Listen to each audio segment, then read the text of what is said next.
Godzilla, King of the Monsters. You stand accused of being a bombastic yet typical special effects heavy slog with an incomprehensible plot. Jesus. How do you plead? Not guilty. Good thing he's on our side.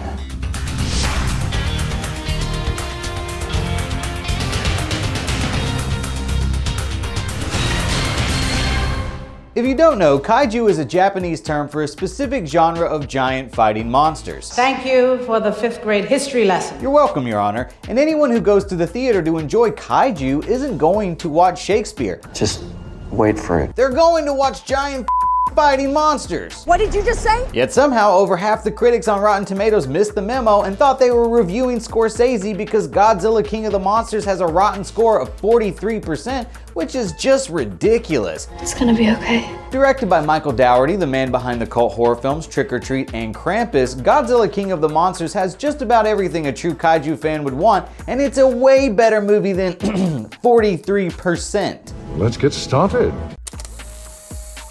King of the Monsters boasts a pretty impressive cast for a movie about gigantic creatures destroying cities. Ken Watanabe and Sally Hawkins are the only people to return from 2014's Godzilla. Let them fight. Vera Farmiga is good in everything she does, and Millie Bobby Brown is believable as her daughter. Kyle Chandler's just okay. You are out of your goddamn mind! But the supporting cast, from Thomas Middleditch to David Stratham, are all pros. They all know what they're doing, and they all step aside to let Bradley Whitford steal just about every scene he's in. You out of your goddamn mind? Not to mention, Charles Dance is one of the great underrated villain actors in all of cinema. If God was a villain,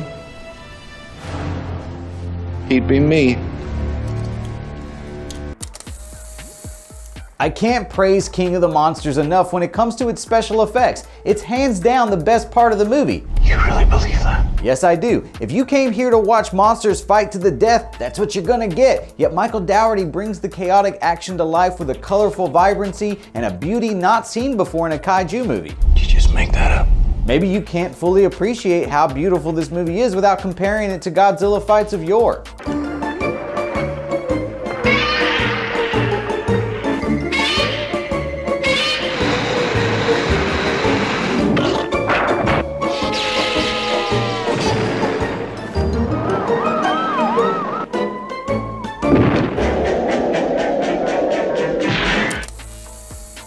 If you're someone who grew up on Zilla, then you know that King of the Monsters brought out the heavy hitters. We're talking the all-star team here. Rodan, King Ghidorah, Mothra. I don't remember the last time I saw any of these monsters in live action. Well, only if you don't know where to look. And the movie even hints at the, let's say, complicated history between Godzilla and Mothra. So her and Godzilla, they like...